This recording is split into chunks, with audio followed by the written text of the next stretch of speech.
Okay, well, I think you're going to have the activity in 2 videos today because it got disconnected trying to turn the camera around, but I'm going to continue with this activity, and it's all about accepting imperfections. And as I was kind of talking about before, as a gardener, looking into the garden and seeing the beauty of the hard work that we put into it change over time is just a part of gardening. I work for hours cultivating the earth, the plants, the flowers, creating, nurturing, and pruning to give it the show that I want, right? Then comes along a hard rain or days of scorching sun, and lo and behold, a portion of my efforts in the garden seems to have changed. Image. It's about image, isn't it? Or no? I don't know. Is it about therapy? Is it about wellness? Is it about making ourselves feel better when we dig in the earth? For me, it's about digging in the earth to feel better. And I just happen to be able to create, just some beauty because that's what plants give us, right? But anyway, today's about acceptance of imperfection. In nature, there's a beauty about the imperfections, I think, that it provides. I may be able to sit there and judge the plant, the flower of that garden, but in the end, there has to be total acceptance of the results of my hard work or what nature's hard work is. I have to surrender control of it because I can't do much to change that outcome of it, correct? Stephen Cosgrove said once, never judge someone by the way he looks or a book by the way it's covered, for inside those tattered pages, there's a lot to be discovered. And I think there's a lot to be discovered within the eyes of looking into nature and how we can use that to help ourselves with our own imperfections. So anyway, if you think about the natural living things, it's been designed perfectly to fulfill a purpose in life, right? Just as a body of creature or a plant or flower in nature, all living things have an innate sensory attraction to each other based on the outer color, size, shape, and pattern. In fact, this is critical to the health and survival of the living organisms and the natural network of its life, okay? So think about a hummingbird. They're more attracted to the red tubular-shaped bodies of flower than they are to the thin and rough edges of perhaps a fir tree. It has nothing to do with the hummingbird's personal feelings or opinions about it. It's just an innate need to survive. So in contrast to humans, which is comparisons of others, which may appear to look as prejudice or bias, I think in fact it's self-defense, it's self-protection, and it's survival. Or is it just the innate inability to accept imperfections within ourselves? So in nature, there's no assessment of judgment, comparison of the other. There's no right nor wrong. It just is. We may judge how the garden looks after the rain or the hot temperatures, but we nurture instead of ripping it apart. In the garden, we don't compare the flower to another type of flower. We just accept the flower for its natural traits, its natural organisms, its natural being. We don't look at the flower in the garden as right nor wrong. It just is. So today's therapeutic respite activity is about ecotherapy, and all of my ecotherapy activities are about this self-guided environmental scan that we do, and then we integrate it into another environmental scan type activity. The activity today is purely simple. Find a pleasing outdoor natural setting. So for today, I chose the Garden of Transitions that I showed you in the previous video. It is one of the healing gardens at the Iris Respite House, and it's our pollinator garden on the property. But whatever natural outdoor setting you choose, what I want you to do is look around your surroundings or use the videotape that I had on the Gardens of the Transition here, and notice the many diverse plants and flowers in the area that you choose or in this garden. And then 3 things I'd like you to do. Appreciate the diversity of plants and the creativity of what nature is doing to evolve these plants to its current form. Ponder at the unique shape, size, color of each plant, and recognize that our own body was designed especially for you and your role and your purpose in life. And then next is the self-guided environmental scan part of the activity. Contemplate your 5 senses in the garden. So what we have: sound, smell, touch, sight, and taste. Okay? Think about each of them and write down the way your body reacts to each of those in the garden.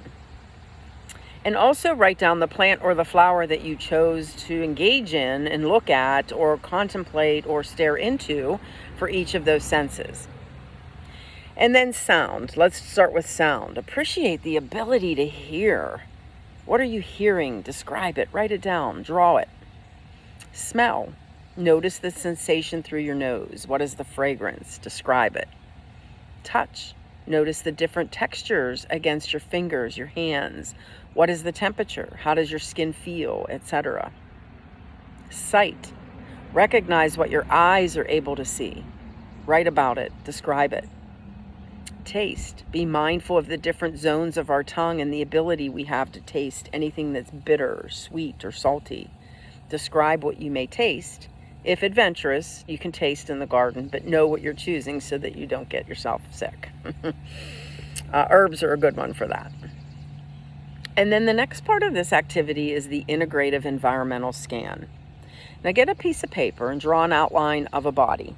Think about your body when you're drawing that, okay? You can make it as small or as big as you'd like. Think about the negative things that you have allowed yourself over time to believe about you, and possibly where and what gave you these impressions of yourself. Write them down on the back side of that paper. Now on the side of the drawn body, write about any positive feelings that you have with the 5 senses that you engaged in nature with, or in that garden setting with.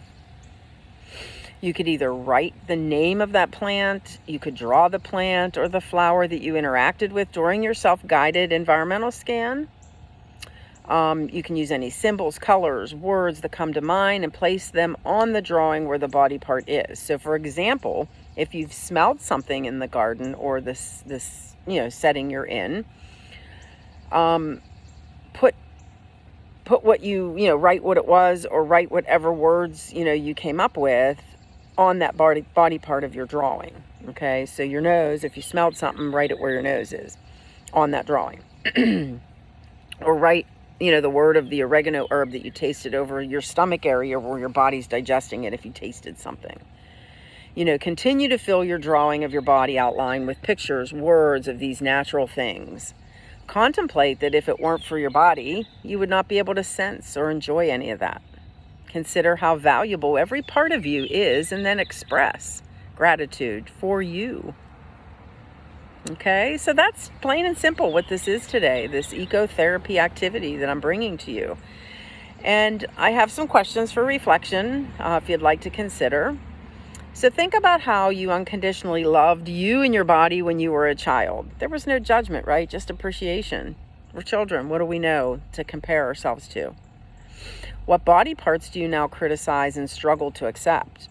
Despite where we may have learned to compare and pick apart our bodies, reflect on the value that each of our body parts have beyond the visual appearance of them. Reflect on the first part of today's activity, that all natural things have been designed to fulfill a purpose. How does the look, function, and design of you help you to fulfill your purpose? And then if nature and all of its diversity were exactly the same, what would nature be like? Contemplate that. That's a question for reflection. How well would the world operate? Why is it good that we are all so different? And in nature, why is it good that everything is so different? And then above all, I hope you end this activity with this thought that we need to get to a place to be able to accept our own perfect imperfections. So that's it today. That's our ecotherapy activity. It's about accepting imperfections and how can we use our senses in nature with our own bodies and get to that place of accepting different pieces of who we are. I hope you found this beneficial. Feedback is great. Love to hear from you and how this activity helped you or didn't help you. And above all, just go into a natural space and just appreciate, be grateful, thankful for that space, and engage, and just engage. There's so many benefits to engaging in nature. It reduces blood pressure, it brings down our cortisol, it helps with stress. It just creates that mindful space for us to just be and unwind and restore. Okay, take care. Till next time. go give a tree a hug. Bye.